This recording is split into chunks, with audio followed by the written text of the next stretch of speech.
Hello people, welcome back to a brand new video and a bit of a different one, as you can see today. As you can probably guess, we're discussing 24 hours of Le Mans, and yeah, we're basically just going to discuss like everything that the beginner needs to know about this racing series. I did a video like this a couple years back, but that has become a bit outdated, so I'm now doing a fresh one which is basically just going to be a bit more professional than that previous one. So before I begin, just please remember to like, comment, share and subscribe. I will be doing a part 2 to this a bit later on, so if you have any questions or ideas, comments or ideas for that next video, it's going to be kind of like a Q&A type, depending on how well this video does, obviously.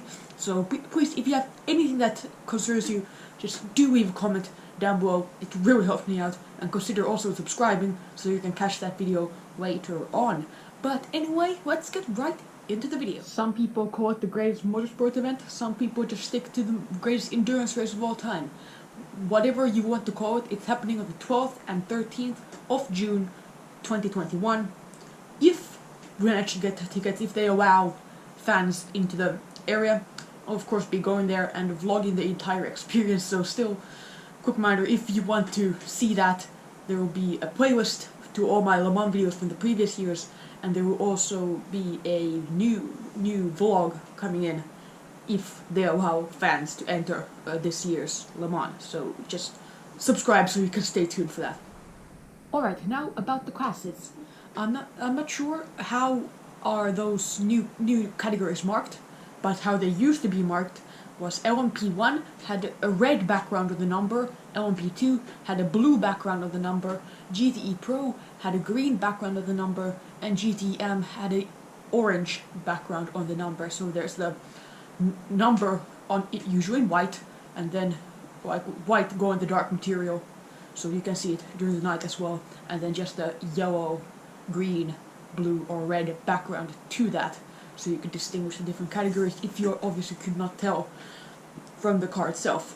But now to talk more detailedly about the classes, the Le Mans Hypercar is a new one. I'm not sure what the background of number they have. I would presume that they'll take the red one, since there's no use for that anymore. That's kind of going to be the premier category for this. But so far, entries that have confirmed are Toyota and Glickenhaus have confirmed. Glickenhaus Team Joest, obviously dominating the sport with Audi Team Joest for pretty much over a decade and winning almost everything that there was available in that time period. And also rumored entries of hypercars are McLaren, Peugeot have confirmed, but they are not here yet, and also Porsche. That would be very epic to see all those 5 manufacturers battling it out. Audi have also a potential hypercar entry. They have built a hypercar, but I'm not sure it would enter Le Mans. Now, moving on to the LMDH category. So far, not too many entries, but what I expect in the next couple of years, obviously it's the first year of a new class, so not many people will be entering, but what I expect from LMDH within the next 5 years is teams such as Ferrari, Mercedes, McLaren, Cadillac, Acura, Audi, if I didn't mention it already, and maybe even Porsche, Peugeot, and all of that jazz. That would be very epic to see those big manufacturers racing there. But I just cannot remember what manufacturers have confirmed and what are still rumored. But those are what I suspect will be entering within the next 5 years. Now, moving on to GTE Pro. Aston Martin have pulled out of the manufacturer racing, and they're now focusing on customer racing. If you're a fan, you might know that they have moved to Formula 1 recently and just scrapped the Le Mans and all these things behind to basically just focus on customer racing. So now GTE Pro will consist of Porsche, Ferrari and Corvette. But there's also a new manufacturer, if you know about the racing world, it's not too new, but Brabham have been working on a GTE car, which would be very cool to see in GTE Pro. They have already made the concept car, now they just need to make it to mass production so it can enter the GT class. which is one of the rules of the GT class, that it has to be mass produced. And then in AM, it's the same thing, same manufacturers, but just not factory teams. In Pro, you can only have factory teams racing there, but in AM, it's basically customer racing, so any team can pretty much enter there. So yes, that is it for the classes. Now let's move on to the track. The Cirque de la Stars, aka the track that they race Le Mans on, is a 13.6 kilometer track, aka 8.5 miles long, and it consists of 21 turns. You have a photo on your screen right now. It has, as you can see, it has a little bit of everything. It has long straights, high-speed S's, or high-speed corners, chicanes, a lot of those high-speed darting left-right chicanes, and then also a lot of slow-speed corners such as Mulsanne at the end of that long straight, and after the other semi-long straight there's also those two very sharp corners of Indianapolis and Arnage. So it has a little bit of everything, which makes the race very interesting. You have to really optimize the car to suit that perfectly. It's a medium downforce track, so you don't want to compromise too much downforce for the straights, because most of it is straight running. Well, not even most of it, to be honest. A lot of it is running on straights, but then there's also a lot of slow speed corners where you need that downforce. So let's see how the teams adjust to that this year. It's going to be very interesting to see. This race has a lot of history in it. The first official race was in 1923 and has gone on ever since, apart from the World War II years when it was of course cancelled. It's kind of hard to race a motor race when there's a global war going on, but still they did an impressive job to get it done here in 2020 last year. But now back to the history point. They have had a lot of historic battles, such as the Ferrari Ford, which was made a movie about in 2019. I really recommend that. You should really go watch it. I think it should be available pretty soon on Netflix, if it's not already. And yeah, then there was of course the Porsche era in the 1970s. Porsche versus Ferrari in the 1970s. That was also another great era. The cars had just developed those aerodynamic understandings, or the teams had just developed aerodynamic understandings. So that was really the peak of the cars. And then there are the 90s with McLaren's F1 winning in 1995, and also the Audi absolute dominance in the turn of the century, and lasted for about a decade.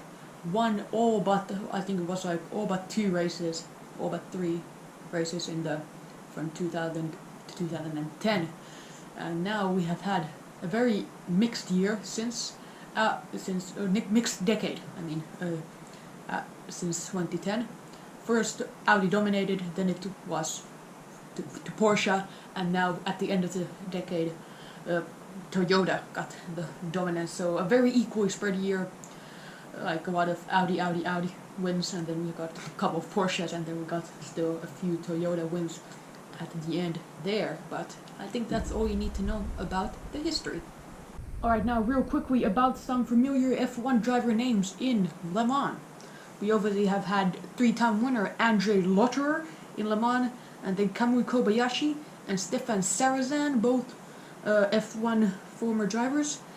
Sebastian Buemi and Anthony Davidson, and actually Kazuki Nakajima as well, their best finish being second in Oman. Nelson Piquet Jr. also raced in the Rebellion number 13, Orica, along with Oliver Jarvis and Thomas Laurent. And there's also Jean-Eric Vergne, Vitaly Petrov, Jan Lammers and Rubens Barrichello. Rubens Barrichello, of course, a very legendary F1 driver. Bruno Senna has also partaken in Le Mans, so has Karun Chandhok, Lucas di Grassi, and Giancarlo Fisichella as well. Jan Magnussen, he raced in the 90s. He's still racing in the WEC, but actually this time only in Le Mans because Corvette don't take part in the WEC.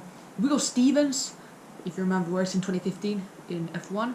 Oliver Beretta, Pedro Lamy also, he was quite a while back in F1. And yeah, that's about it. That's all I can get to my mind at the moment. So yeah, let's see how many F1 drivers there will be on the grid this year. Charles Leclerc, for example, has said that now he wants to do Le Mans in real life after doing the virtual race that was obviously held in June of last year due to the COVID-19 pandemic. They couldn't do it in real life in June, so they had just had a virtual one. And after that, Charles Leclerc just said that he wants to race it now in real life. So let's see if we can see other F1 drivers on the grid this year.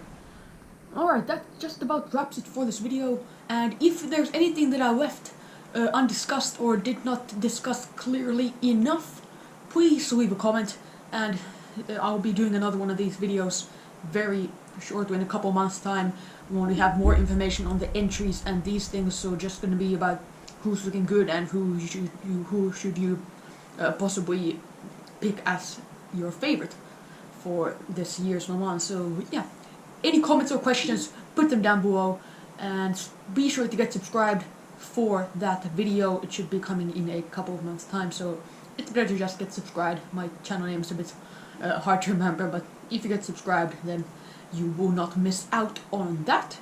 And yeah, like I said, just comment if you have anything to ask, and I will see you all later. Goodbye.